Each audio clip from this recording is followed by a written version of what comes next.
So if you're paying a few dollars and having to wait 10 minutes, doing a Bitcoin payment was not actually very convenient, especially when the network is busy.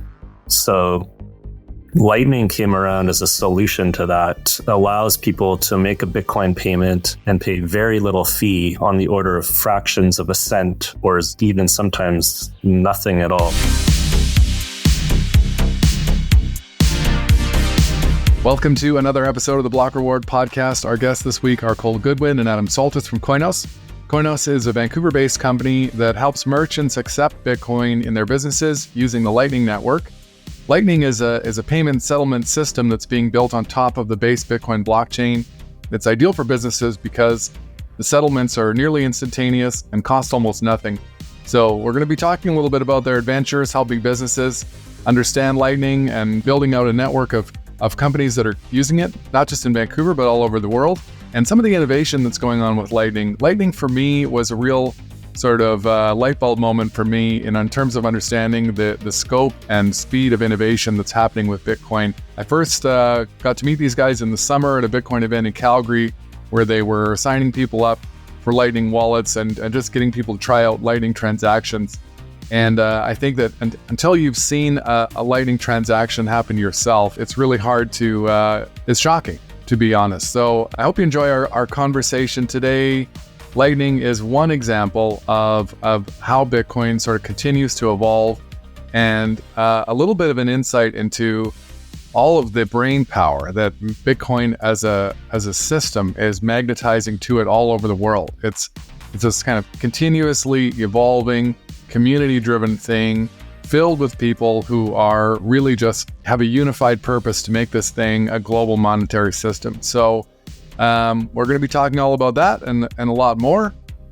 Here we go. All right. Welcome to another episode of the Block Reward Podcast. Our guests today are Cole Goodwin and Adam Soltys from Coinos. And we're going to be talking about the Lightning Network and all things Lightning. Welcome, guys. Thanks, Scott. Thanks, Scott, for having us. Right on. Maybe before we get started, if you guys could just take a turn and give us each a quick introduction and tell us a little bit about yourselves and how you became involved with Coinos. Yeah, I'll go first. Adam Soltys. I started Coinos back in 2012 as a hobby project to kind of just learn about Bitcoin myself a bit, play around with web development, and started getting it out there to local merchants in Vancouver to get them to be able to take Bitcoin payments.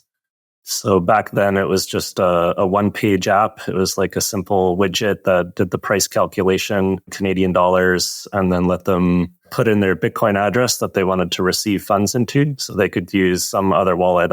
Coinos wasn't even its own wallet at that point. It was just a watch-only kind of widget that you would put your wallet address in. And then when you got a payment, it would tell you how much it was in dollars. Or you could request to receive a payment in dollars, and it would do that, exchange rate conversion to convert that to a Bitcoin amount. So that's how it started off. And prior to developing that, I was a developer working for the Canadian federal government doing IT. I've got a background in computer science, and when I discovered Bitcoin, I just kind of went down the rabbit hole reading all about it on the forums, and it just clicked for me right away that it was going to be the new financial system. So I wanted to learn it and get it out to more people, and I've been doing that ever since. Well, I definitely want to come back to that last point there, but Cole, tell us a little bit about yourself before we do that. Yeah, so I've been in Bitcoin since 2015. My first Bitcoin I purchased was around the $350 or something along those lines. And then I got into mining a little bit later, and then I started investing heavier into it the more I believed in it. Of course, I thought it was a scam at first, like most people did, didn't trust it. And then I just kind of looked at it as an investment that would serve me better than the traditional finance sector. Eventually that grew, my investments grew, my mining operation grew. And then I met Adam at a event in Vancouver, just like a networking event, like a Bitcoin meetup, essentially one of Vancouver's Bitcoin meetups.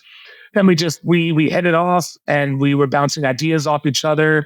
we started off talking about a plan for me to approach businesses and stuff like that.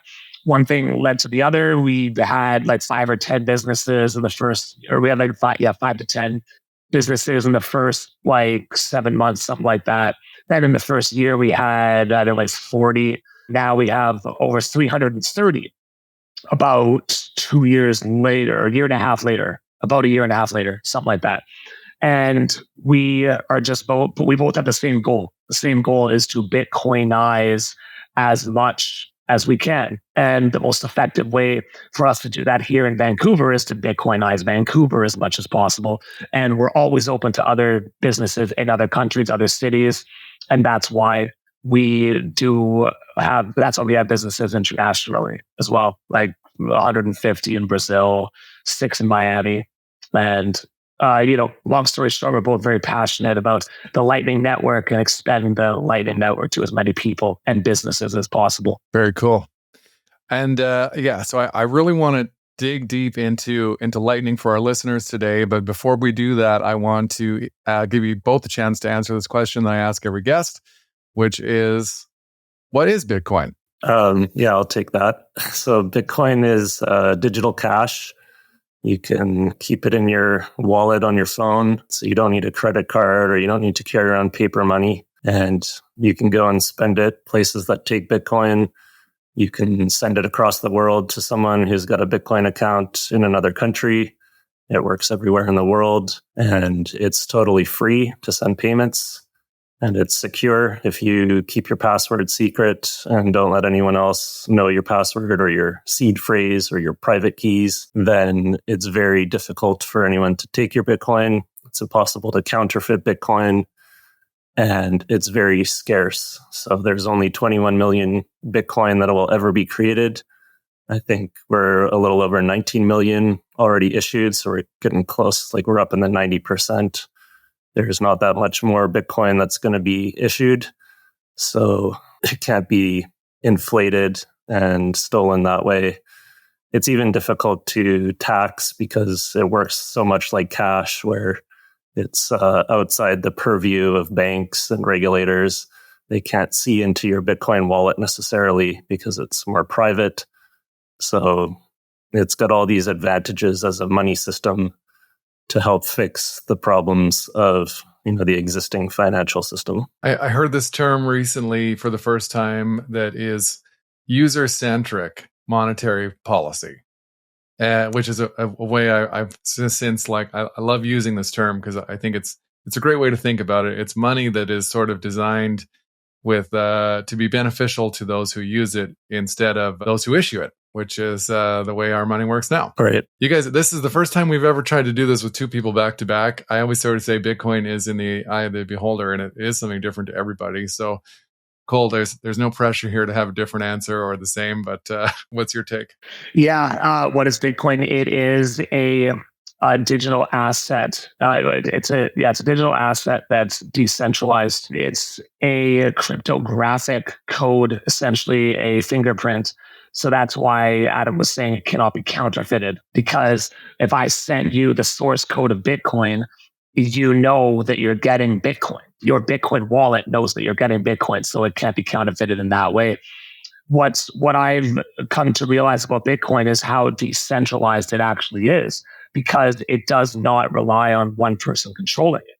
It relies on all of the nodes and miners around the world. Miners are a type of node, and the Bitcoin network relies on those, which is a bunch of people setting up machines or just running the Bitcoin program on their computer.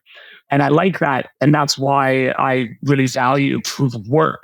And proof of work is the algorithm type that Bitcoin uses. So, and what that means is that Bitcoin is validated based on the amount of work that the miners are outputting, the amount of electricity. Like, you need a computer using electricity to support the Bitcoin network. And the more miners there are mining SHA-256 mining Bitcoin on the SHA-256 algorithm, SHA-256, the more hash rate the Bitcoin network has. So the more hash rate that the Bitcoin network has, it makes it stronger and harder to hack. It's virtually unhackable right now. When Bitcoin was brand new in the first year of its existence, I don't know if I would have been able to say that it was virtually unhackable. But now, since the hash rate is at all-time highs, and it's going to keep going to new all-time highs because the miners are still incentivized to mine by being given Bitcoin for running the miners, that means that Bitcoin's only going to get stronger. I can't guarantee anything in the future, but at the rate things are going, Bitcoin's network already is incredibly strong, and I see it getting a lot stronger using what I call for myself common sense, just for myself based on my knowledge. It's gotten to a common sense kind of place for myself. And with these miners, what incentivizes me to mine, for example, is that I get given a slice of the block reward. And the block reward right now, 6.25 Bitcoin. And that 6.25 Bitcoin gets dispersed to all the miners in the world every 10 minutes. So I get a very small sliver of that Bitcoin block reward every 10 minutes. So Satoshi Nakamoto at the beginning created this amazing system where he wants to pay you and pay me to run mining machines. You could also run a Bitcoin mining node on your computer without needing the excessive electricity as well. And Bitcoin is it operates on the blockchain, and the blockchain is a ledger, right? So all the Bitcoin transactions in history cannot be erased.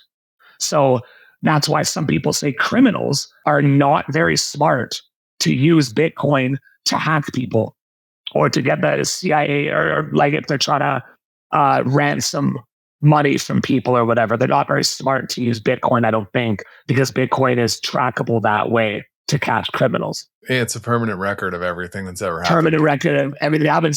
So that's why people say that the Federal Reserve hasn't decided. There's these funny memes going around. The Federal Reserve has not been audited, but Bitcoin has been audited every 10 minutes for its existence, 14 years, 13 years. By everyone who's involved. By everyone who's involved. Yeah. It's as transparent as you could get. Yeah, that's a great point. One of our recent guests, Michael Dunworth, was talking about how if all the Bitcoin miners were assembled into a single machine somewhere, it's like this would probably help people conceptualize how significant of a thing that has already been constructed. Like this, if it were to be a single machine, it would be like the Borg cube, like some kind of an unbelievable human achievement. But because of this distribution of where everything is, it's a lot more abstract for people to understand exactly how much computing power is going into running this thing already, which is generating that hash rate that Cole is talking about. Very cool, man. Great points. So you guys are involved with Lightning, and Lightning is something entirely else. And so for people who are just trying to get into Bitcoin, Lightning is kind of another layer of the rabbit hole. And maybe you guys could just take a stab to explain for our listeners what Lightning is and where it fits into the Bitcoin ecosystem. Yeah, so Lightning is a more recent development in Bitcoin. It's built on top of Bitcoin. It's another layer, like you said. You don't really need to understand how it works. Like if you get into the technical side of it and try to understand what Lightning is doing under the hood and what happens when you send a Lightning payment, it is very complicated. But the high level view is it allows Bitcoin to be faster and cheaper than it would have been without Lightning. So in the first, 10 years of Bitcoin's existence, from say 2009 to 2019, before Lightning was really a thing, Bitcoin worked where you would send a transaction to someone's address. And in order to do that, the sender pays a transaction fee, and they get to choose what that fee is. The higher the fee, the more priority it has when the miners are looking at which transactions to process into the next block. So as Cole was saying, there's a blockchain ledger. Each block can hold about 1,000 transactions, which isn't too many if you're looking at doing a money system for the whole world. And so if you wanted your transaction to be in the next block, and there's, tens of thousands of other people also trying to get a transaction through, the ones that pay the highest fee are prioritized.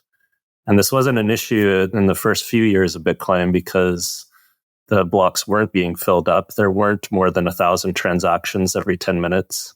But now that there are, and there's more people using the network, it's become more expensive to get a transaction through. Right now, it's on the order of maybe a couple dollars that you would need to pay to get into the next block.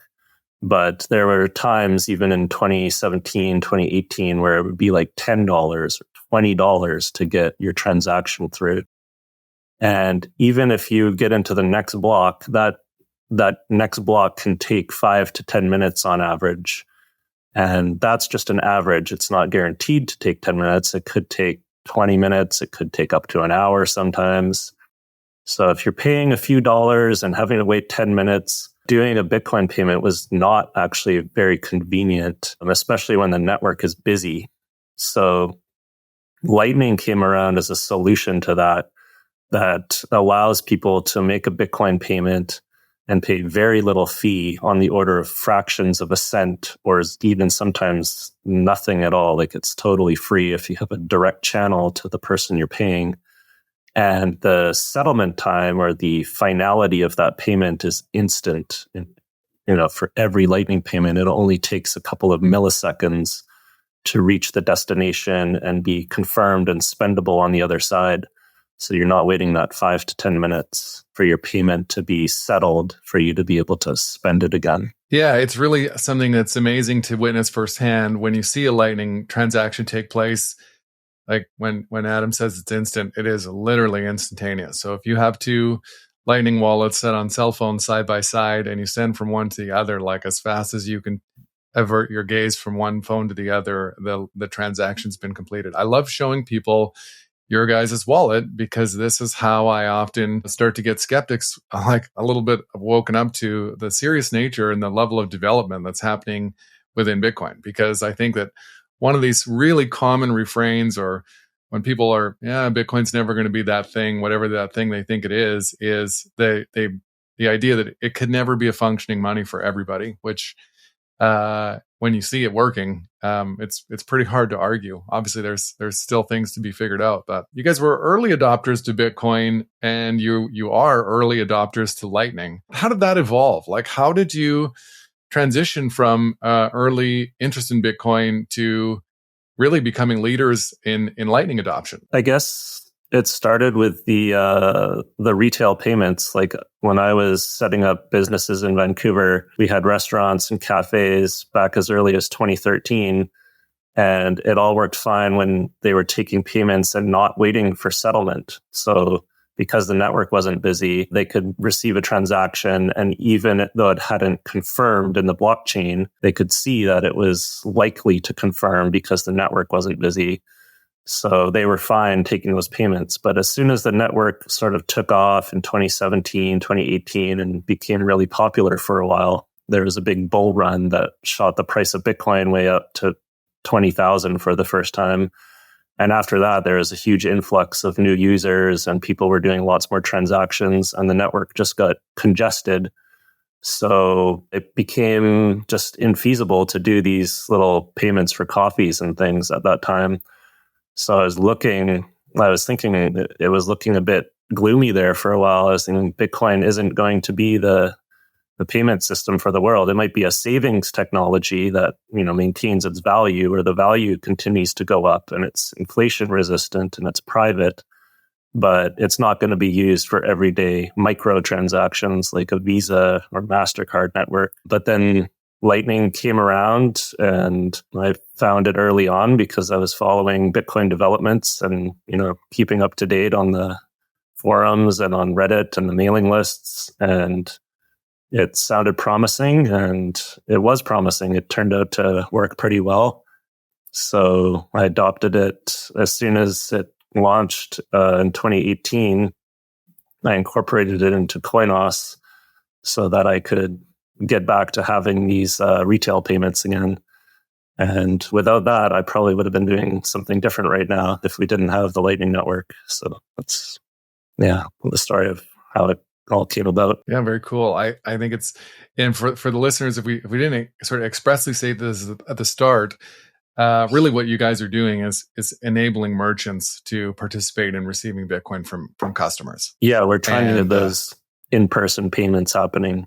So going into stores, brick and mortar, retail, and using Bitcoin in the real world, not just online on the internet. Yeah, and you're such an interesting duo because you're so different. I love it. And Cole, you're the guy who's kicking down doors and talking to businesses about why they want to be accepting Lightning. Yeah. So what usually happens when you go into some unsuspecting business? They're busy selling muffins, and then what? So what I do is I go in there, I ask for the owner, and then when the owner comes up, I grab him by the neck and I say, "You better accept Bitcoin or I'm going to kill you." No. It's we Adam has done some of it himself as well. We try to target the businesses that are more one-offs, that are not franchises, that are not chains, mom and pop style stores.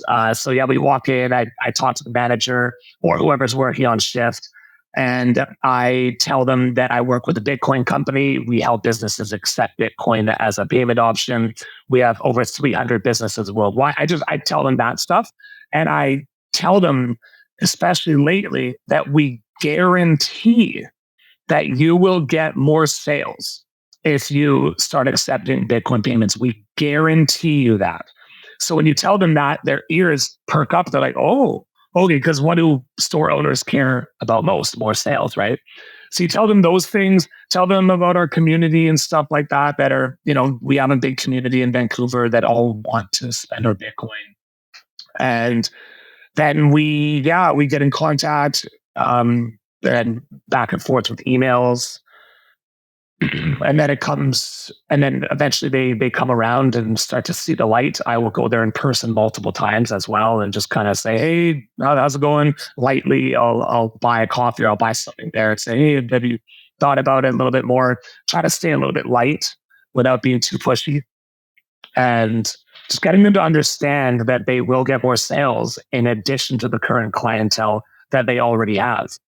Those kinds of points we'd like to touch on. And what, so for the businesses that say yes, what does the startup, what does it look like for them to get up and running? So we tell them that our service is free, no maintenance fees, no setup fees. We will give them a QR code, a printed QR code, and they will tape that QR code or a sticker of the QR code that we'll give them. We'll tape that on their cashier front desk or behind their payment. Yeah, like they'll tape it on their table where they take the payments from the customers. And then we give them a printer, a small printer. It's like 2 inches by 4 inches, something really small like that. And when the customer scans, oh, there we go. That's the printer right there Adam has. And we sell these printers on our online store, by the way, coinosmerch.com, if anyone wants to look into it. The printer, the way we set it up for the merchant is that when a customer makes a payment by scanning the QR code that's taped on the table there, immediately a receipt comes out from the printer that we give them. So the printer is directly connected to the merchant's Coinos Bitcoin wallet.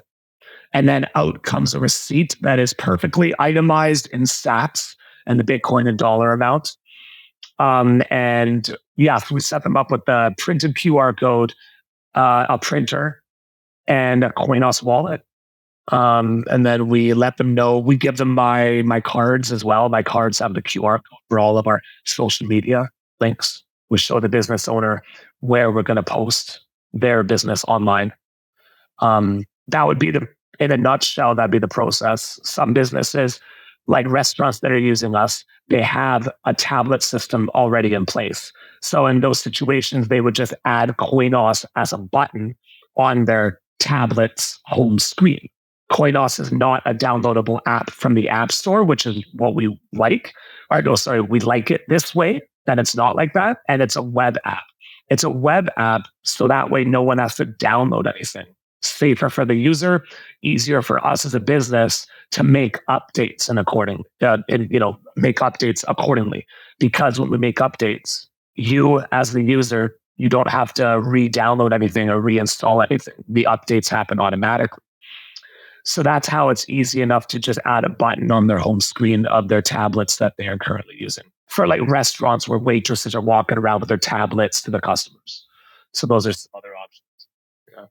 We're also integrated with Shopify. There's multiple businesses using us for their Shopify store because Coinos we have a Bitcoin wallet plugin with Shopify now. The button to integrate with Shopify is in our app itself. The button to integrate with Shopify. That's really cool. So, what are the kinds of objections or hesitations you get from businesses once they've kind of understood what you guys are offering?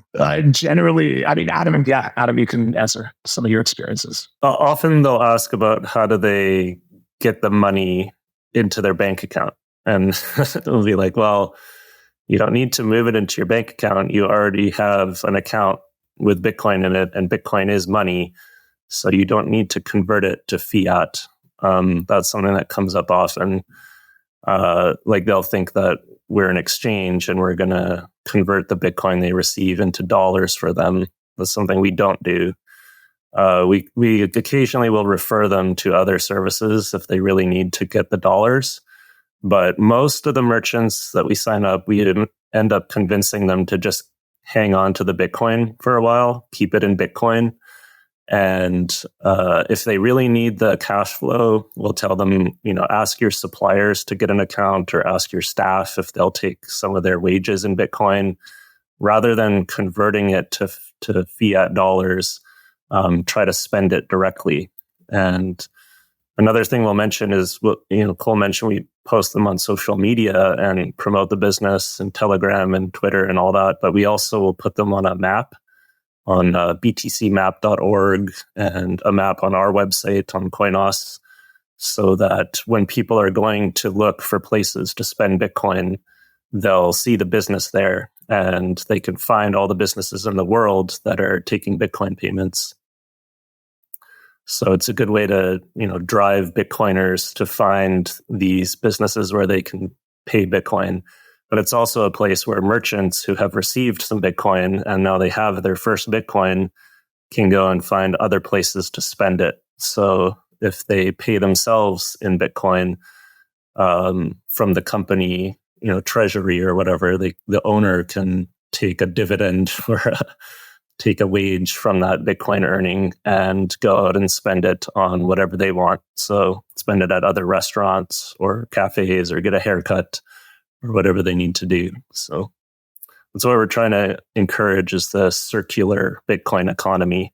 So people don't need to always cash out to use the Bitcoin that they receive. Yeah, there's a kind of an ongoing debate in the Bitcoin community about how important spending Bitcoin is and whether or not or for example, if you're holding Bitcoin, if that is in itself like contributing to doing anything. And I would say there's kind of a mixed opinions about these kinds of things. But I think that from a business perspective, certainly receiving payment is a great way in. And we talked about this in one of the recent episodes with Josh Friedman about how businesses not only have access to new kinds of customers, but you're also earning Bitcoin. Like, this is a great way for you to acquire Bitcoin at a market discount rate, probably, rather than what you would have to pay to buy it through an exchange, for an example. Yeah, the business owners get access to cheaper Bitcoin, and it's no KYC. They're not having to sign up and provide all their identifying information to sign up at an exchange. So the only other way to get no KYC Bitcoin is usually through either a cash deal where you meet up with some stranger and pay them in cash or something, which is a little risky, or you go to an ATM machine, and those tend to have really high spreads. You're paying 10 to 15% over the market price to get your Bitcoin that way. So this is a much cheaper way to get non-KYC Bitcoin as a merchant. Actually, I think that might be the first time that term has come up in the pod so far. KYC, know your client. So this is a good point to just stop on for a second. A lot of Bitcoiners want to own Bitcoin without necessarily having the world know that they own it. And typically when you go through a regulated access point, Canada for sure, that's going to involve records of who you are, how much money you put in, how much Bitcoin you bought. And it's just kind of a part of the way things go. Once, I think once Adam mentioned, once it is Bitcoin, it is at that point difficult to track. Not impossible, but difficult. And it's very simple to track the on and off ramps of when money is being converted between dollars and Bitcoin. I guess another point of concern that comes up from the merchants is the volatility of Bitcoin. So they'll be like, well, I don't want to keep it in Bitcoin because it's going to go down potentially. And I don't want to lose out, I'm going to need that cash flow at some point. But, after it depends on the timing, but, the last year or so, all the merchants that have held on to Bitcoin are sitting pretty right now because their money is pretty much doubled. But, there was a time if they bought at the peak of 2021, then, or not bought, but if they'd received Bitcoin, then it would be down right now. So you just kind of have to zoom out and look at the long-term chart and say, well, yeah, if you need the cash flow within the next 3 months and you're not willing to take the risk of it swinging up and down, and yeah, maybe you do need to cash it out right away or spend it right away. But they're not doing a ton of volume either. There's not like that many Bitcoin customers coming in every day to most of these places. So it is just, a smaller percentage of their total overall sales still. We're hoping to change that, but we're not there yet. But it is just, they're doing a few $1,000s, some of them. And most of them are able to get by just, setting that aside for now and taking a gamble on it, so to speak. So it's working out for them so far. And the more that it goes up and, the price increases rather than decreases for them, then that's going to convert them to be more hardcore, staunch Bitcoiners, where they're going to start to think about moving more money into it. They're going to move their savings into it. And they're going to tell other business owners that this is something you should get into because it's a way to make money on the money that you've received. Instead of losing money on the money you've received. Exactly, yeah. They're not losing it to inflation and taxation as much. But keep in mind, you only lose when you sell. When you sell low, right? Yeah, it's funny. I rent. I've been renting for about a year now, and at the time I'm renting for a friend, and I offered to her, would you like to receive the rent in Bitcoin? And it was a hard no at the time, but if she'd have said yes, she'd have been up sort of 50% or more just on the rent, dollar costing average, as Bitcoin's basically doubled in price during that time, but in a non-linear way. So so you guys are orange pilling businesses all over the world. You mentioned Brazil. How did that happen? You have all of a sudden like hundreds of businesses halfway across the world. Yeah, they've known. Adam, you might want to answer that because you've been in contact with the lead organizer of that organization for some years now, right? The lead organizer of that community, right? There's a group or project in a town in Brazil called Bitcoin Aqui, and they're just a couple of Bitcoiners as well. They found Coinos and they like the interface. They found it really easy to use. And they like the fact that it's web-based, so you don't need to install an app or get any kind of tablet or device to use it. It just works on your phone that you have already. And everyone in Brazil is already accustomed to just using their phones to receive payments. So, a lot of merchants here, they push back on that a little bit if they're expecting to have some sort of special Moneris terminal or device that they're going to have to pay to accept a new payment method. But down there, it's second nature to them. They're already using their phones and they're comfortable with staff just using a phone to accept a payment. They don't need like a dedicated device or anything. So they just set up Coinos accounts for a ton of businesses down there. I think they're over 200 or maybe more than that now. Hospitals, pharmacies, butchers, bakers, every kind of business that's in this little town. They just went and set them all up with Bitcoin accounts and gave them stickers. And they're way ahead of us in developing that circular economy. They've got more businesses, more different variety of businesses. And there's more people just using the wallet day to day to do their transactions, which is really awesome. That's so cool. Have either of you guys been down there? No, I'd love to go one day. I haven't been yet. On my to-do list. Yeah. I was like, do they get a pair of shoes? Like, as every business, for the listeners, inside your guys' merch store, you sell lots of stuff. And one of the things you guys sell is Bitcoin shoes. Mm-hmm. Yeah. Oh, yeah. Yeah. The shoes are popular. Yeah. They go like hotcakes. Yeah. We just got a new stock. We have in person now, right? But people can still buy them online. Yeah. They're good. They're durable too. How did the shoes come about? Well, I just kind of had the idea of getting them, of getting shoes. Why not? I was like, man, that'd be kind of cool. Not many people are making Bitcoin shoes. So why don't we be one of the first people to do it, right? And started kind of tinkering around with the design. We can make them custom for people too, as well. So the ones in the store, I can customize it for people as well. Yeah, so they just came about with us just adding a cool factor to our business, something different, trying to be a little bit different than competitors. Yeah, they're great. They're great. And so you guys you're mentioning your mission of sort of orangifying all of Vancouver. Vancouver seems to have a really great Bitcoin community. How would you say it's going? I'd say it's going really good. Yeah. Yeah, we probably got one of the best communities in North America. We're not as good as Rolante Brazil yet, but compared to other major hubs like New York and LA and Chicago and all these Canadian cities, Toronto, Montreal, Vancouver is, I think, out ahead of the pack right now. So we have a really strong meetup group here, multiple meetup groups. We do a lot of events. Cole and I just finished hosting Bitcoin and Coffee, which we do every Monday morning. It's a casual meetup for people to just come and chat about Bitcoin and drink coffee. And we go to some of the cafes that take Bitcoin payments.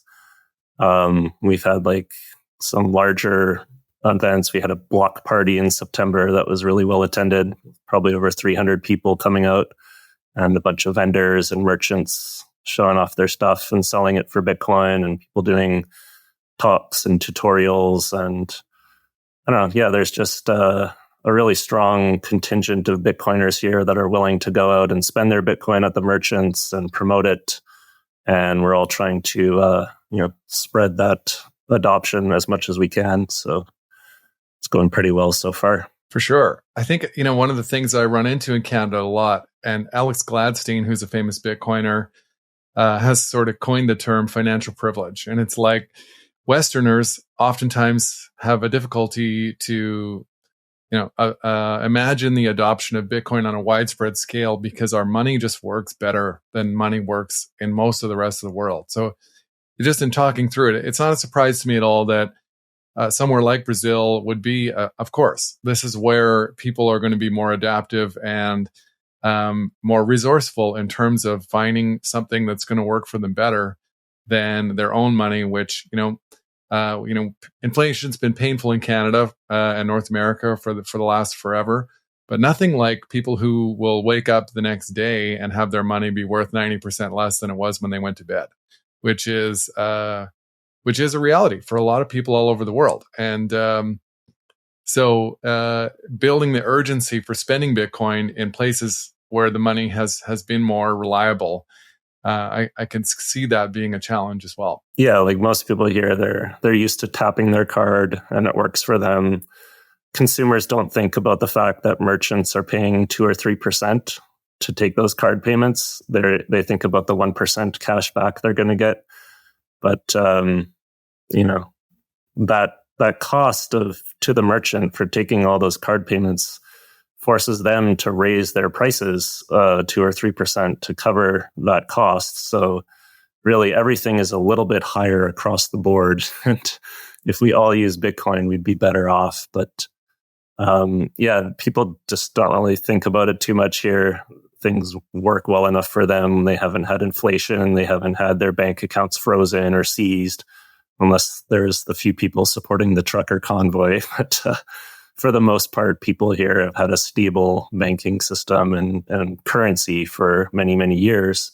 So they're not as inclined to try something new or even think about the need to try something new. But, that may change in the next few years as the dollar keeps inflating and banks keep doing their thing. So we may see an influx of people sooner rather than later. Mm-hmm. Yeah, I always, it's further inflation is 100% certain. So this is a great time to be listening and learning about Bitcoin, because what may fluctuate is the rate at which the money has to inflate and prices will go up. But whether or not it's going to happen is not a maybe. It's definitely going to be a problem, and a problem that likely continues to get worse. I'd love to just come back to you for a second on that, because you mentioned something about the embedded fees that credit card companies charge. And so when you're talking to merchants about that particular aspect of basically zero fee transacting on Lightning, is that something that, like, to me, that would be a real light bulb moment for anybody who's every single percent totally matters right now. Yeah, you'd think it would be like a game changer for them, but because they don't get many people coming in to ask if they can pay with Bitcoin, they assume there's not going to be much traffic. They don't know about our community. So they think it's a niche thing that they're only going to do one or two transactions, and it's not really going to be worth it to spend the time to figure out this new system. So leading with that point about just saving the couple of percent on transactions isn't that strong of a motivator for them. It's more, like Cole was saying, telling them about the new sales that they're going to get, that there is a community that's going to come and support them and spend their sats at their business, and we're going to promote them and market them. That's more of a selling point to get them to give it a try versus just saving on the fees. Because, if they were doing all of their sales in Bitcoin, then it does add up for restaurants and things that are operating on small margins, and that 2 or 3% is out of their profits. And that's a huge kind of expense for all these businesses. But until there's a majority, or at least a lot more people using Bitcoin rather than card payments, they're still going to have to, accept card from the majority of their customers anyways, even if they also accept Bitcoin. So it's not going to move the needle for them yet until, our community and our Bitcoin consumer force is a lot bigger and stronger than it is right now. Mm-hmm. Is there a resource, like, if people are listening and they're just curious to learn more about Lightning and how it works? Like, is there somewhere that you guys might point people a direction for education specifically about the Lightning Network? On our website, we do have like a small explanation on the Lightning Network, but we will, if people ask us for general information about the Lightning Network, we will answer like a paragraph to them in whatever chat channel they're asking us on. And we would also give them other resources. We do have multiple how-to videos, like how to use our wallet and stuff like that. Yeah. I'll give a shout out to Lightning Labs. They have lightning.engineering is a website, and they've got really good documentation, and they do deep dives into the technical side of Lightning. So if you really want to go deep on it and learn how it works, that's a good resource. And also Ben Sessions, he's a Calgary-based Bitcoiner who's got a YouTube channel. He's put out a lot of reviews of Lightning wallets and different resources to check out. So something I want to. Yeah, I think it's another really something when people first start exploring Bitcoin and learning about Bitcoin, to see the level of innovation that's happening at a global scale that's really just community driven. So it's people like you guys who are want to get involved and have the skills and know-how, and there aren't really like barriers of entry to becoming involved in Bitcoin, other than learning the skills that it would take to start playing with the tools, right? One more thing I'll mention is there's a local Vancouver Bitcoiner, Leo, who runs a Lightning workshop. So it's like a 8-week sort of boot camp or tutorial series that he's put together to teach people how to run their own Lightning nodes. So if you actually want to run the Lightning Network on your laptop or on a Raspberry Pi or an old computer or something, you can reach out and he'll set you up with everything you need to get started with that. Maybe I'll try to find the webpage for that so I can link it in the show notes later. And so why would someone want to run a Lightning node? That's if you're really, keen on taking sovereignty of your Bitcoin payments.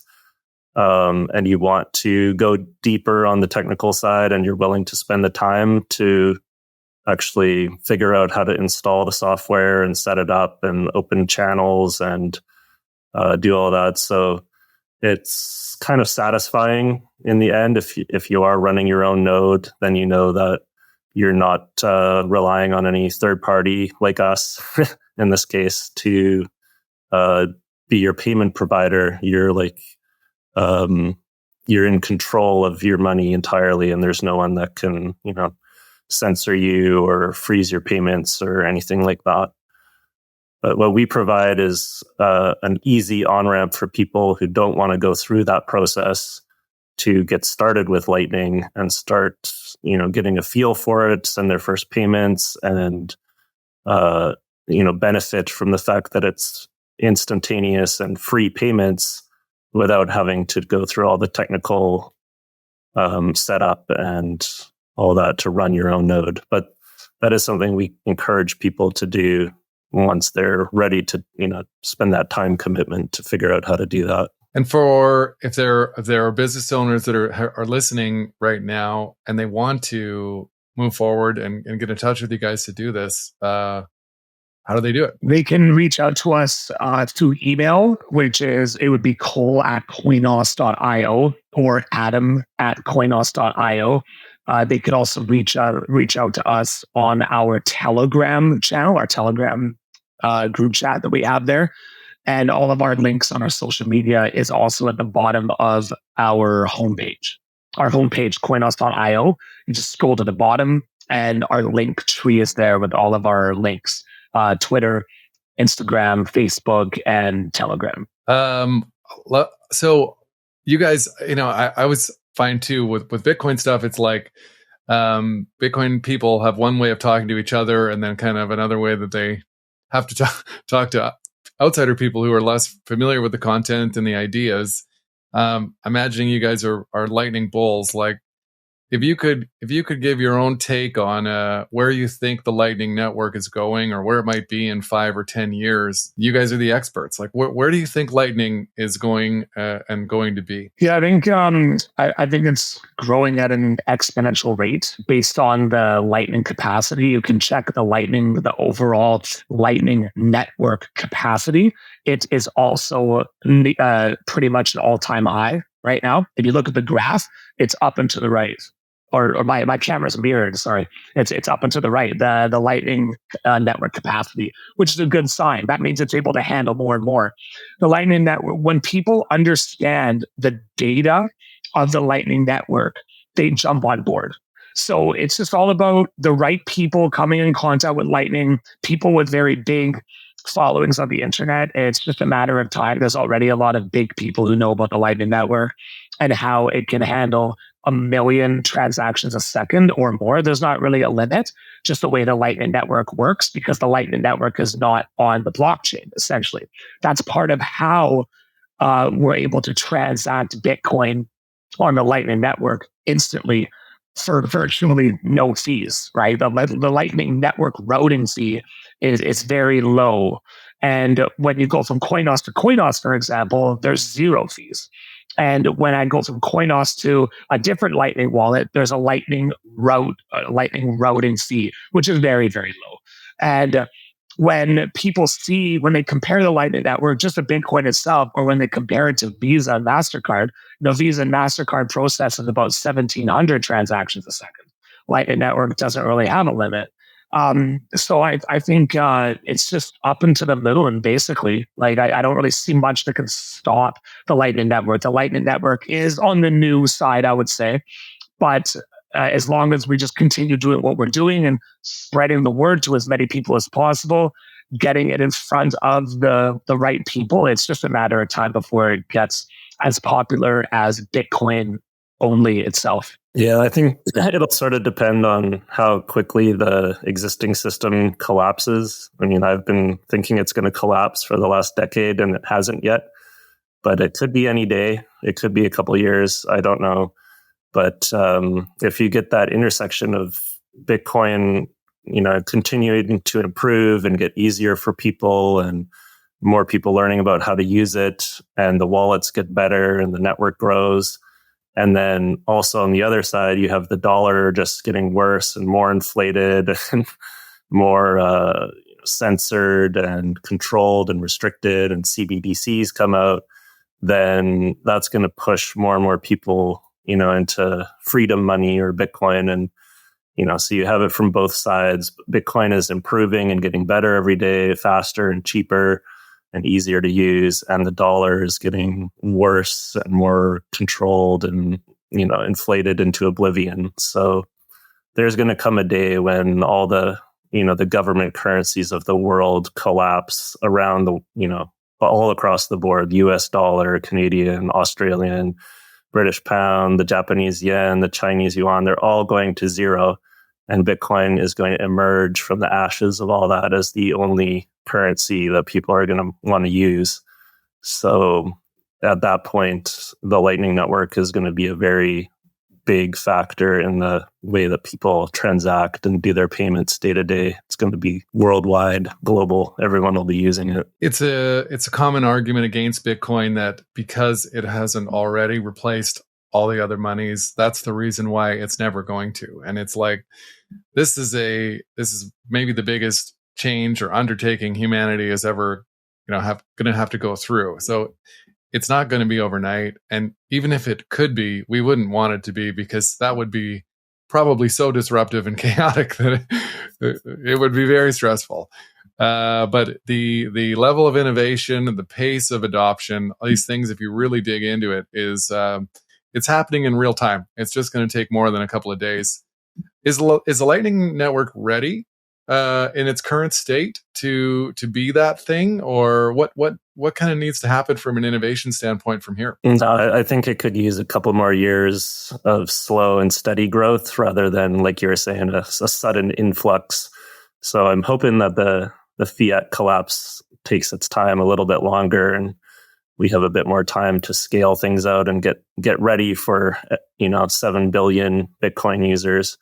I think if it happened overnight, it would crash and burn. Right now, we're not ready, but there's smart people working on that, and a lot of Bitcoiners, that's what they're doing is getting ready for that eventuality and trying to get the code in place and the systems in place to handle that level of scale. So, it's coming, but it's not quite ready right now. Yeah, hopefully there is some time. We're in the test phase of the transition phase. We'll say that.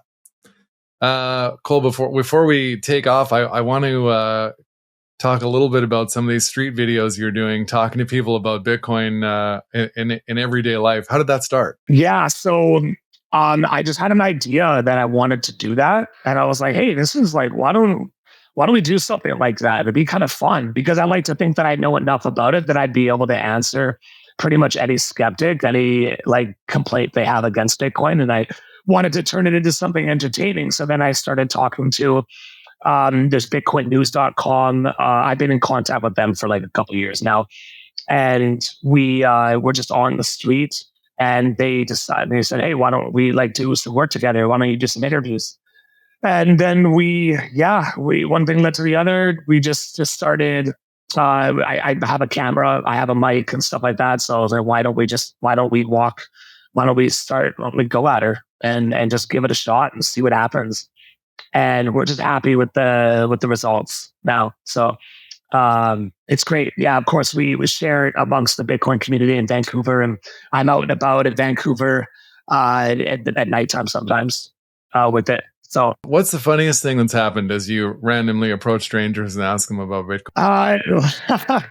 Well, there's some stuff that we don't post publicly online because sometimes it can get a little bit inappropriate, actually. So there's some things that have happened that we can't post online. So we'll be like talking with a group of people, and then we'll get like threats from people like walking by, and then the threats from those people start to generate threats from the group of people that I'm interviewing, and then it becomes this like really and it's at nighttime on Gravel Street where people are a little bit inebriated, people have had a few beers, and it can get kind of rowdy sometimes, right?